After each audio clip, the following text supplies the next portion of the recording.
Hi dear students, welcome to the next topic from laws of motion. Now we are in a subtopic from laws of motion which is called circular motion. Okay, so last class we have learned about a few things. Like the basic parameters which are related with circular motions. Today we are digging into little more much and we will see some special cases. Okay, how the real questions are coming in the question paper. That's what we are going to see, and to attend that questions to correctly we need to have some fundamental knowledge, okay, of certain parameter, and we also need to know how we can apply this knowledge in a certain model of questions. Okay, so let's start with my first topic, which is called centripetal force. So write on the heading centripetal force. Centripetal force, normally representing as Fc, centripetal force.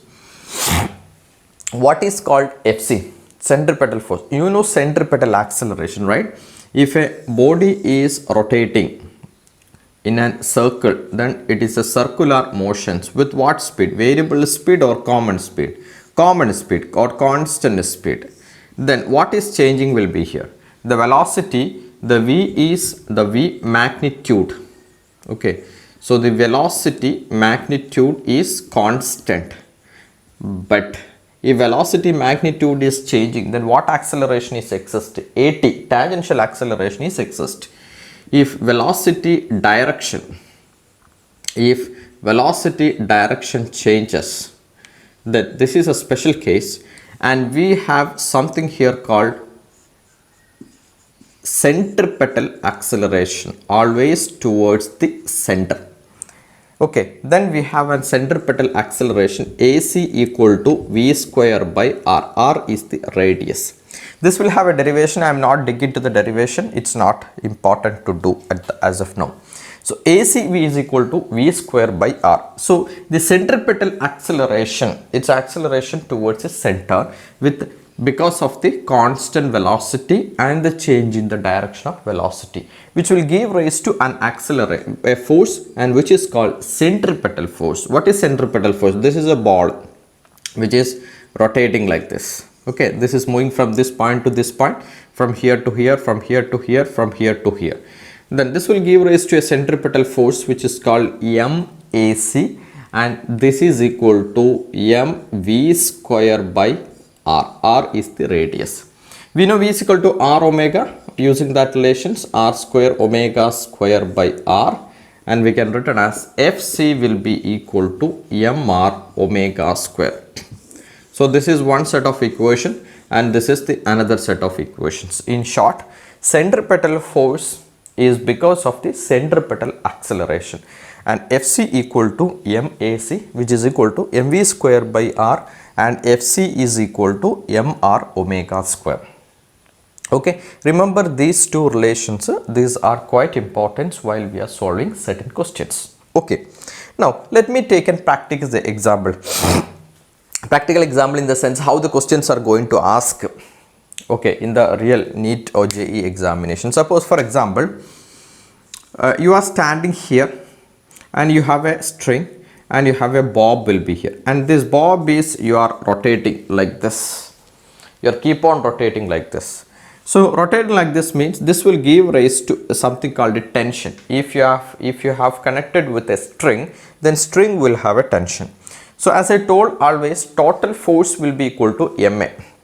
So here total force is always only one force will be here towards center, and that force is called a tension. The tension may be in this direction, tension may be in this direction, tension may be in this direction, tension may be any directions, we don't know. So generally total force is equal to M into A. A means what? Total force here will be equal to centripetal force. So here tension is equal to centripetal force. T is called the tension. This is a simple an example question. Okay, a boy is holding a bob connected over a string, and the string is rotating by the boy. Then what is the tension exerted by the rope or the string? Tension is equal to centripetal force. The boy is rest. He is standing. He is not running. He will be there and he is rotating like this or like this in any type of circular motion. This is called horizontal circular motion, and this is called vertical circular motions. Of course, you know, like this is vertical position, this is horizontal position. So it may be a horizontal circular motion or it may be a vertical circular motion, but the tension towards the center of that circle is equal to Fc. Okay, Fc is equal to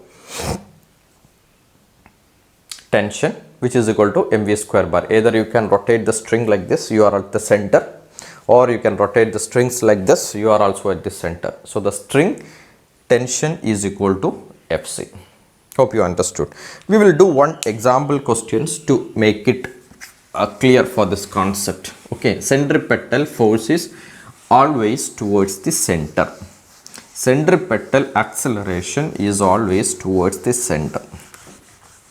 Okay, now we will do one example questions connecting the centripetal acceleration, centripetal force and tension equations. Okay, so let's see the question. Normally for question I am taking examples. So this is example number 1 under this sessions. Suppose I have a bar will be here and this is connected with one mass 1 kg. This is connected with another mass 2 kg. This is connected with another mass 3 kg. This is at a distance of 1 meter, at a distance of 2 meter and at a distance of 3 meter away. This is rotating with a speed of omega equal to 2 radians per second. Okay, now this is a string and the string is connected with 1 kg mass, 2 kg mass and 3 kg mass successively connected, which is at a distance of 1 meter, 2 meter and 3 meter from the center position. And all these masses, it's like a chain and we are rotating all the masses like this. Then the question is what is the value of T1, T2 and T3 and T3. This is called T1. This string tension is T1, this string tension is T2, this string tension is T3. We need to find out the value of T1, T2, T3. Little complex. Not very complex, right? Little complex. So what we have to do? We will first take the 3 kg block. So if you take the 3 kg blocks will be here. 3 kg blocks will have tension. And this tension is equal to what? Because it is a circular motion. So the motion you have to analyze it first. It's a circular motion. So total tension is equal to how much? Mr omega square or mv square by r. Both are is equal to centripetal force. So this is what tension? T3. So T3. So T3 is equal to m is how much? M is 3 kilogram. Radius means this distance is how much? 3 into omega is 2. So 2 square it is 4. So 9 into 4, 36 Newton is the tension. He'll be here. Total force equal to Fc. Okay, I am writing the equations. Total force, this is a fundamental equation. Total force will be equal to Fc. Circular motion total force. So this is for 3 kg. Now I am going to draw for 2 kg. 2 kg. Tension is always away from the body. So this is T2. Tension is always away from the body. T3. So what is the total tension on the body? So centripetal, listens, one point will be here, will be in a quite important. The centripetal is always towards the center. Okay. So here while you are taking the sign conventions. Okay. So here as like will be here also you know the centripetal acceleration is equal to AC. You can take the sign conventions will be here, and minus T3 is equal to minus mr omega square. Minus and minus will get cancelled. That's what we are writing the total force. Here also you can take the sign convention what I told. T3 minus T2. Tension is towards what direction? Towards center. So minus MAC. So this we can multiply with the minus. Right side is positive, left side is negative, and AC. This you can take it as sign conventions. So better you can do like this, or always you can think like total force. Just generally write total force T2 minus T3 is equal to M times of AC. What is called T2? T2 we don't know, we have to find it out. T2 minus what is T3? 36 Newton. 36 will be equal to centripetal mr omega square. mr omega square. M is 2 kg, r is 2 kg, omega is 4. So 4 into 4, 16. So now T2 will be is equal to 36 plus 16. How much? 36 plus 16. 30 plus 10, 40, 46, 52. So it is 52 Newton. Okay. Then what else we have left? We have 1 kg block will be there. So now we got T3 value. Now we got T2 value. We need to get T1 value. Okay. So we'll draw the next free body diagram. So this page is required for me. So we'll draw the free body diagram of 1 kg. So 1 kg. Here we'll have T1. Here we'll have T2. And here we have centripetal acceleration. So I'm without negative, I'm writing T1 minus T2 will be equal to MAC. Without negative means like this. Don't need to be confused. T2 is right side, right? T2 is the right side. So total force, because we cannot say in this position it is right side, but when it is comes like this one, the direction will be changes. It's a circular motion, right? In a circular motion, now if it is at one way to remember in circular motion is total force is equal to centripetal force. So whenever if you have considered this body, so now T1 is left and T2 is right, but when it is turning right, okay, all the things will be getting shifted like this. So now T2 is upward, T1 is downward, and T2 is left side and T1 is like this. So the direction will be getting changes. So what you can do means, in case of a circular motion, T1 is going in the direction of AC. So you can first take it T1 always. Here if you see, T2 is going in the direction of AC. So you can take T2 minus T3. That's all. Okay. Whoever is going in the direction of AC, you can take it as positive in circular motion, or you can apply the sign convention. If it is like this, you can apply sign convention T2 minus T1. Any one method. MAC. AC is left. So it is negative. So I can say T1 minus T2 is equal to MAC. This is what I told. If anything in the AC direction, that is the first term you can add. So AC direction T1 is there. So T1 is positive and the other one is negative, is equal to MAC. So T1 minus what is T2? 52 Newton we got. And MR omega square, which is equal to M is 1 kg, R is 1 kg, it is 4. So this is 4. So T1 will be equal to this 4 52. So it is 56 Newton. So we got all the values T1, T2, T3 values. This is what is the questions, and we solve it for all the cases of by using the tension concept with the centripetal force. Hope you understood the questions clearly. Okay, fine. Next, we are going to see another topic.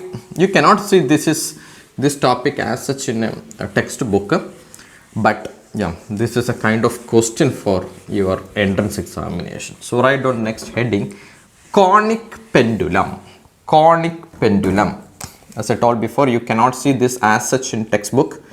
Conic pendulum. But this is required entrance examination point of view. Conic pendulum. Okay, what is conic pendulum means? I can say normally our clock will have certain big clocks will have some pendulum. How that pendulum is oscillating? Pendulum is oscillating like this. Pendulum is oscillating like this, right? Pendulum is oscillating like this. But what is conic pendulum means? It is a pendulum, but it is rotating in a circular fashion. In a circular fashion, the pendulum is rotating. In a circular fashion, the pendulum is rotating. That is called conic pendulum.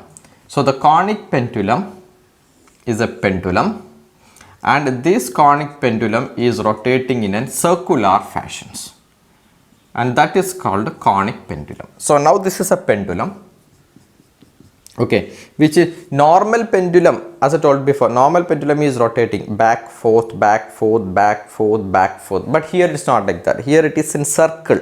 This will rotate in circle. That is called conic pendulum. If this angle is theta and the radius is r, then what is this side? The side nearer to theta is called what? L cos theta. L cos theta. Okay.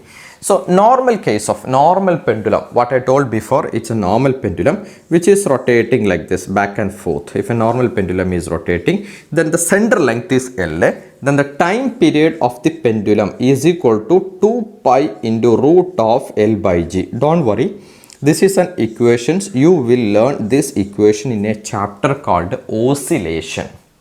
Okay, in a normal pendulum whose vertical length is L, then T is equal to 2 pi root of L by G. Definitely these things you will learn while you will come to the chapter called oscillation after some time. But as of now, remember, if a pendulum will be there, pendulum time period means what? Number of frequency means what? Number of oscillations completed in 1 second. That is called in 1 second how many that is called frequency. Time period means time taken to complete one oscillation, means if it is starting from here and going there and come back to the original position. So how much time? So I am putting a stopwatch. I am say start. So this pendulum is going way and it is coming back. So how much time it is taken, and that time is called a time period. So time period is the time required to complete how many oscillations? One oscillation. That is called time period. So time period, we will write a small definitions will be here. Time required to understand later time. Time required to complete one full oscillation. One full oscillation. That is called time period. This you will learn in chapter called oscillation. Okay. This is from, you can write down, no issues. This is from oscillation chapter.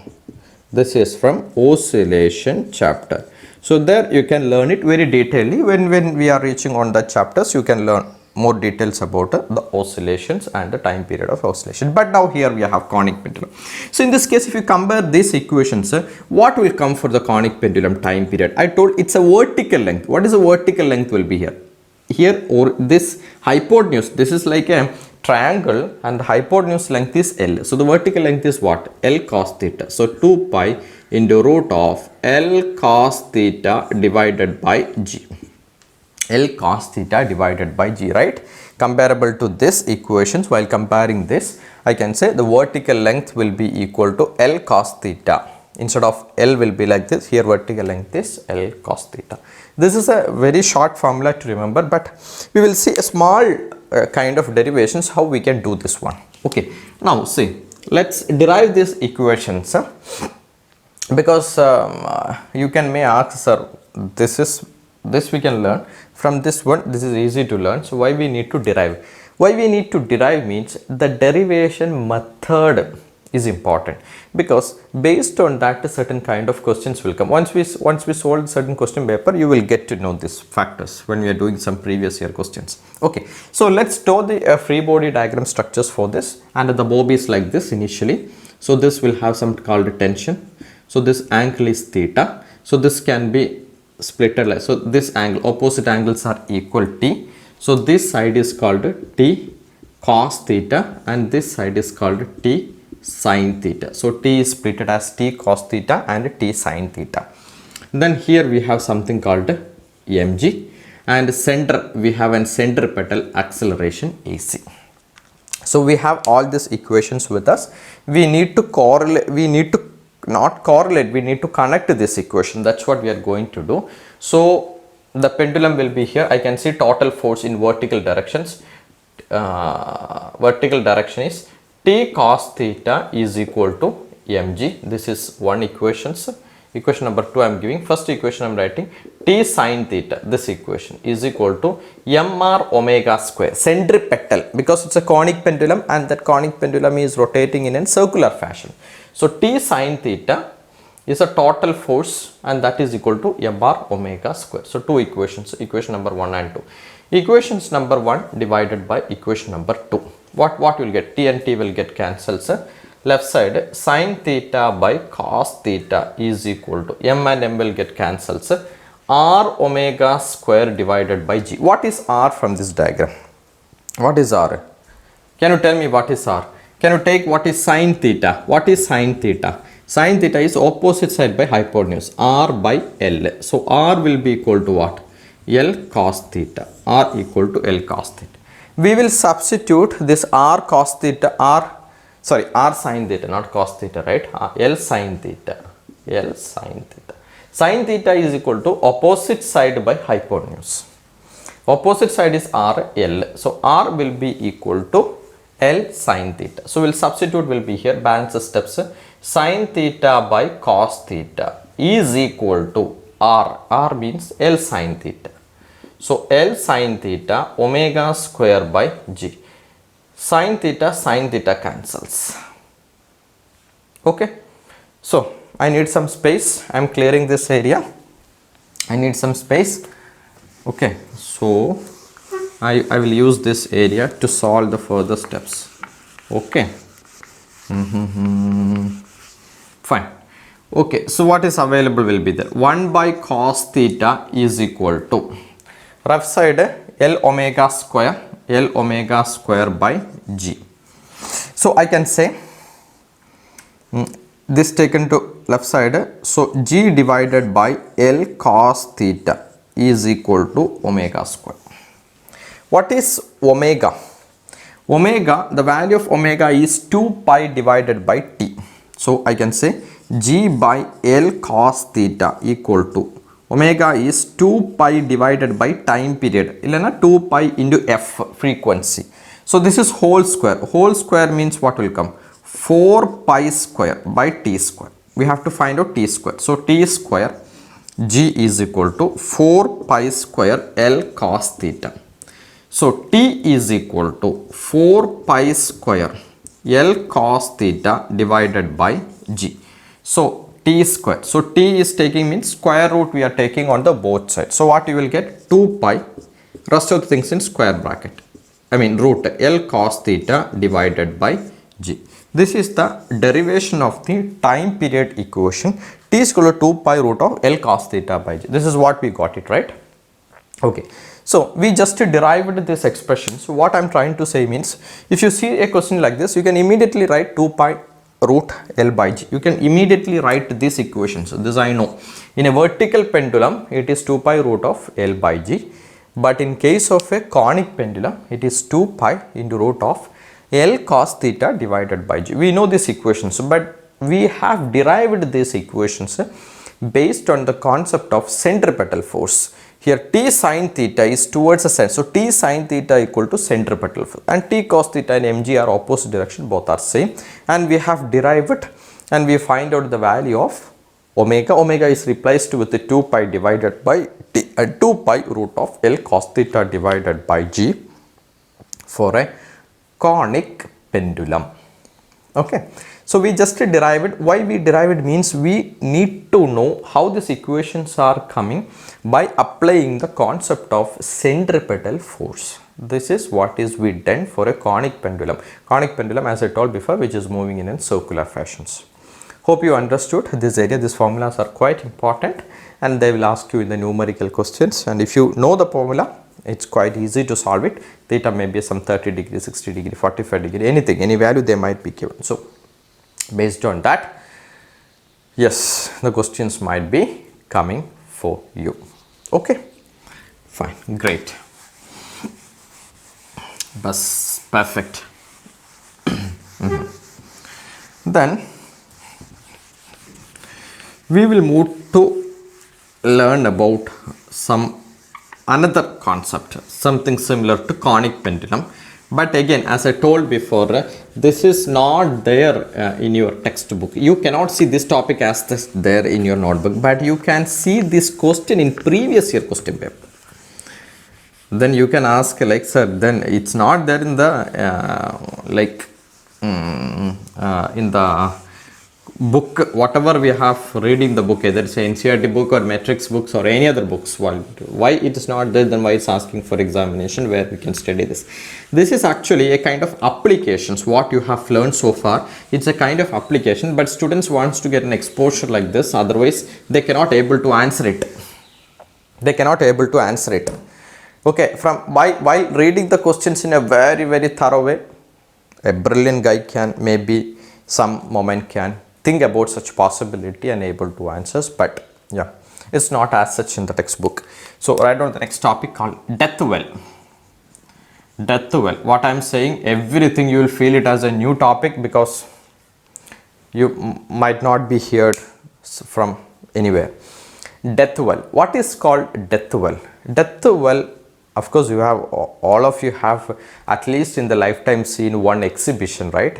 In an exhibition, especially in our country, exhibition, that is a major attraction, is a death well. Okay, so it is a well. Their motorcycles or car are running with a very fast speed, and we with an amazing expressions we will look into that and see, oh, how it is possible. These people are giving hands and taking out of the car and running in a bike with very quiet speed, and they are doing such a mesmerizing activities, right? So that is called death well.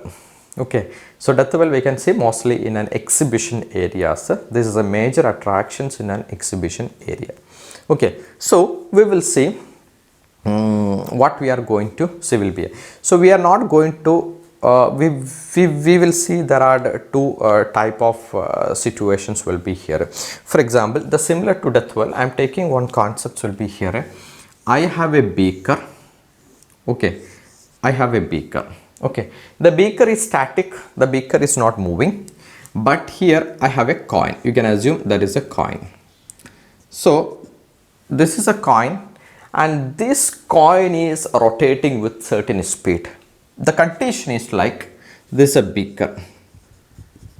Okay, question is, I am directly moving to the question. We will solve the question so that you will understand. At what angular velocity, at what angular velocity the coin will rotate so that it will not fall down. It will not fall down. It will not fall down. At what angular velocity it should rotate so that it will not fall down. Okay. It should rotate, right? It should rotate, but at the same time it will not fall down. Why it's not fall down means we have to analyze it. Okay, so this is a case at which it is not falling down. It is not falling down means there are two things will be there. You can assume maybe in your home also you can do this experiment, like if you are taking our normal tea glass and if you put one coin will be there, then you are fastly rotating it. It will be there and it is running.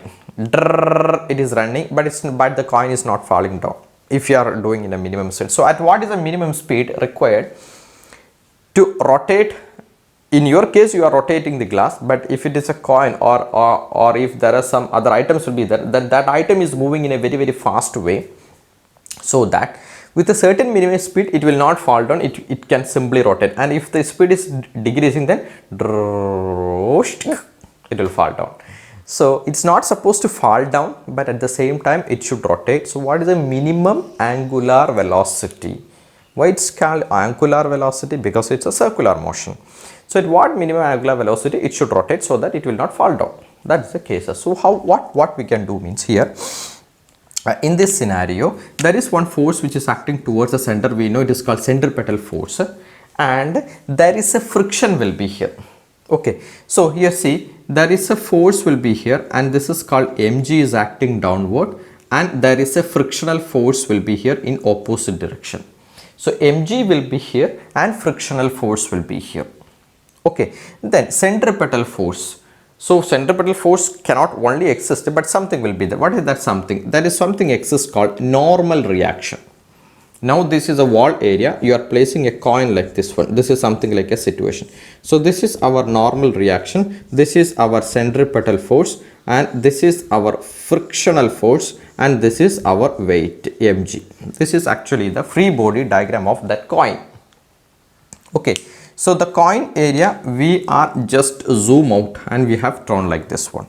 Now I can say N will be equal to centripetal force Fc, which is equal to what? mr omega square. R is the radius, I am assuming. R is the radius.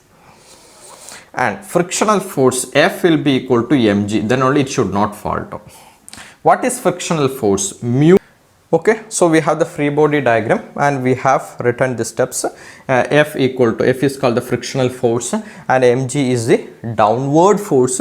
So F will be equal to mg. Both upward and downward forces are equal, means it will not fall down. So F is equal to mg. F is mu into n. Frictional force we have learned, right? Mu n. What is n? N will be equal to centripetal force. Like tension. There we have tension previously. Now we have normal reaction. E is equal to mr omega square is equal to mg. Mn get cancelled. Mu r omega square is equal to g. Now what is omega? What is omega? Omega means omega should have, what is the minimum speed required? Omega should be greater speed or minimum speed, or it is less than or equal to. Minimum is equal to. Maximum means any value greater than that. So omega is root of g by mu r, right? G by mu r root. So I can say omega minimum, this is a minimum value is required. G by mu r, speed is a minimum required. This is a minimum speed. Maximum means, suppose if the minimum is 100 radian per second. So what is the maximum? Maximum you can go to up to infinity, any other higher value. But this is the minimum value of omega required so that the coin will not fall down. Okay, hope you understood the question. This is a really very important one. Remember, this beaker is static. This I'm assuming the beaker is static and coin is rotating. You can add coin is rotating. At what angular velocity the coin will rotate so that it will not fall down? This is a minimum angular velocity, g by mu r velocity. It should rotate so that it will not fall down. This is a highly important one, especially for IIT examination. Okay, NEET also this question is coming some years back for NEET examination also this question is coming. I don't know whether it is related with coin, but the logic will be the same. For IIT this is very important. For NEET also this is important. There are, you know, like for NEET examination and as well as for JEE examination, there are 45 to 30 questions will be there. Out of the 45 questions, like there are 5 to 8 questions are the rank deciding questions. Rank deciding means if you attend such a questions, you will come across within 100 ranks within All India rank. So to have that rank, you need to attend this kind of question. These are the rank deciding questions. So this is very important. Hope you understand this session.